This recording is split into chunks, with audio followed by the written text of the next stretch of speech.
नमस्कार। आज हम बात करेंगे कैंसर कौन कौन से टाइप्स के होते हैं, कौन से कैंसर ज़्यादा घातक होते हैं, कौन सा कैंसर ज़्यादा डेंजरस है, कौन सा कैंसर की आपको परवाह नहीं करनी चाहिए, किस कैंसर के लिए आपको डरना चाहिए, जल्दी इलाज कराना चाहिए, किस कैंसर को हम अवॉइड कर सकते हैं। इस सब के कन्फ्यूजन को आज मैं दूर करने वाला हूँ। मैं हूँ डॉक्टर निखिल मेहता, कैंसर रोग विशेषज्ञ एवं कैंसर सर्जन।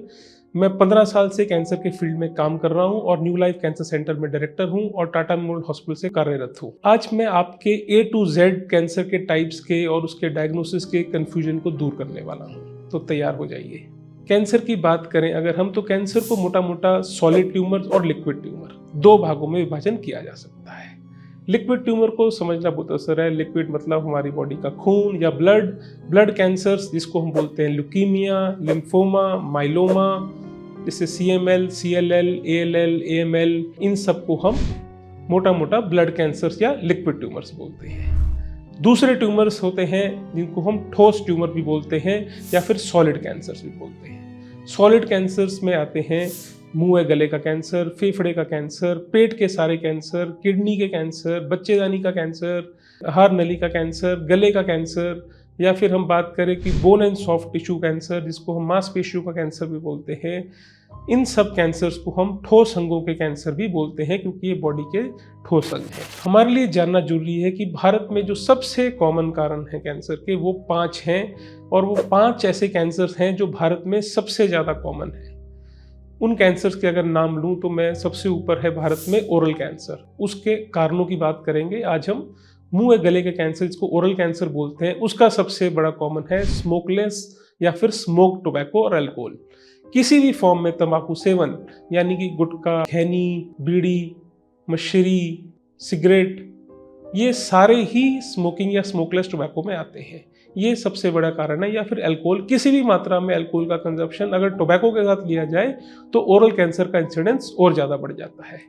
दूसरा फेफड़े का कैंसर, लंग कैंसर। हर किसी को मालूम है, आपको भी मालूम है कि इसके 2 ही प्रमुख कारण हैं। सबसे बड़ा कैंसर का कारण है तंबाकू किसी भी फॉर्म में, ज़्यादा कारण है बीड़ी और तंबाकू, और आज की डेट में दूसरा है पॉल्यूशन।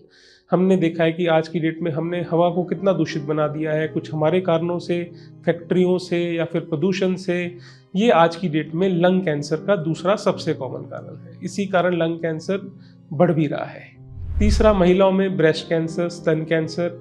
इसमें सबसे बड़ा आज की डेट में कारण है वो हार्मोनल फैक्टर्स और महिलाओं में मोटापा, ओबेसिटी, सिडेंट्री लाइफस्टाइल, यानी कि महिलाएं घर पे बैठी रहती हैं, व्यायाम नहीं कर पा रही हैं किसी कारणवश, या फिर मोटापा बढ़ गया है या फिर हार्मोनल कुछ ऐसे चेंजेस आ गए हैं। ये ब्रेस्ट कैंसर का आज की डेट में सबसे बड़ा कारण है। सर्वाइकल कैंसर महिलाओं में दूसरा कॉमन कैंसर। इसका सबसे बड़ा कारण है HPV infection, human papilloma virus भी बोलते हैं जिसको, और दूसरा है स्मोकिंग या बीड़ी का सेवन। ये 3 जो सबसे कॉमन कैंसर हैं। और उसके अलावा जो सबसे कॉमन कैंसर है वो है कोलोरेक्टल कैंसर, जो कि आज की डेट में भारत में बड़ी आंत का कैंसर बहुत ज़्यादा बढ़ रहा है। उसका जो सबसे बड़ा कारण है वो है हमारा लाइफस्टाइल और हमारा खान पान। अगर हम इसको बदल दें तो हम इस कैंसर को काफ़ी इंसिडेंस में नीचे ला सकते हैं। और एक जो सबसे कॉमन कैंसर है जो भारत में काफ़ी ज़्यादा है वो है गरूद का कैंसर, इसको हम प्रोस्टेट कैंसर भी बोलते हैं। ये पुरुषों में ही होता है और इसका कारण कोई भी नहीं है, ये किसी भी पुरुष को हो सकता है और ज़्यादातर 50 साल से ऊपर के पुरुषों में पाया जाता है। अगर हम कैंसर्स के कारणों पर कंट्रोल ला सकें, कि जो रिस्क फैक्टर्स हैं इनको कम करें, जैसे कि स्मोकिंग को हटाना, तंबाकू को कम करना, शराब का सेवन बंद करना, मोटापे को कम करना, एक नियमित रूप से व्यायाम करना, तो हम इस कैंसर्स के रिस्क फैक्टर्स को काफ़ी नीचे ले जा सकते हैं। दूसरा स्क्रीनिंग। कैंसर में आज की डेट में आपकी भाषा में जिसको हेल्थ चेकअप बोलते हैं, हमारी भाषा में स्क्रीनिंग बोलते हैं। जितने भी हमने कॉमन कैंसर्स के नाम लिए, आपको जानकर बहुत खुशी होगी कि इन सब कैंसर्स के लिए हमारी पास आज की डेट में स्क्रीनिंग उपलब्ध है। स्क्रीनिंग वो जांच है जो कि समय समय पर रेगुलर इंटरवल्स पे आप करवाएं तो आप कैंसर से बच सकते हैं। जैसे कि लंग कैंसर के लिए हमारे पास है low dose CT scan, colorectal cancer के लिए हमारे पास है कोलोनोस्कोपी या फिर FIH टेस्ट। उसी प्रकार सर्वाइकल कैंसर के लिए हमारे पास है pap smear, HPV DNA testing, और उसके लिए एक और चीज़ है आज की डेट में जिसका प्रचार बहुत ज़्यादा हो रहा है सर्वाइकल कैंसर के लिए, वो है वैक्सीनेशन, जो कि हर महिला को 9 से 25 साल की उम्र में लग जानी चाहिए। और जो हमारे पास मुंह या गले कैंसर के लिए स्क्रीनिंग है वो है कि जो लोग तंबाकू सेवन काफ़ी टाइम से कर रहे हैं उनको अपने मुंह का समय समय पर निरीक्षण करवाते रहें ताकि अब इस कैंसर को पकड़ सकें। उसी प्रकार महिलाओं में जो सबसे कॉमन कैंसर है जिसको हम ब्रेस्ट कैंसर बोलते हैं, तो ब्रेस्ट कैंसर के लिए जो हमारे लिए सबसे अच्छा उपाय है वो है ब्रेस्ट सेल्फ एग्जामिनेशन महिलाओं द्वारा, और दूसरा मैमोग्राफी की जांच, जो कि एक एक्सरे होता है जो कि सामने और साइड से किया जाता है। अगर ये हम चीज़ें रेगुलर करवाते रहें तो हम बच सकते हैं। और कुछ स्पेशल टिप्स मैं आपको देना चाहूँगा जो आप कैंसर के लाइफस्टाइल के द्वारा हम मॉडिफाई करके कैंसर के रिस्क को 50 से 60% घटा सकते हैं। तंबाकू को हाथ भी मत लगाइए, शराब सेवन बंद कर दीजिए, एक नियमित वातावरण में एक नियम बनाइए कि आपको अपने रोज़ 45 मिनट्स का व्यायाम या एक्सरसाइज कुछ भी करनी बहुत ज़रूरी है समय पर।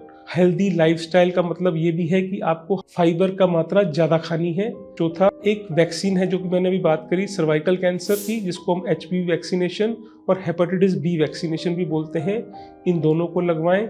अगर आप ये नियम फॉलो करते हैं तो आप कैंसर के रिस्क को बहुत अच्छा घटा सकते हैं। अगर आप भी चाहते हैं कि हम और भी टिप्स आपसे साझा करें कैंसर के बारे में, और भी हेल्दी लाइफस्टाइल के स्क्रीनिंग के लिए, कैंसर के इंसिडेंस को कम करने के लिए, या किसी स्पेसिफिक कैंसर के बारे में आप पूछना चाहते हैं, तो आप कमेंट बॉक्स में टाइप कर सकते हैं। आप इस वीडियो को शेयर कर सकते हैं, सब्सक्राइब कर सकते हैं हमारे चैनल को, और हम आपको और अच्छी जानकारी दे सकते हैं। धन्यवाद।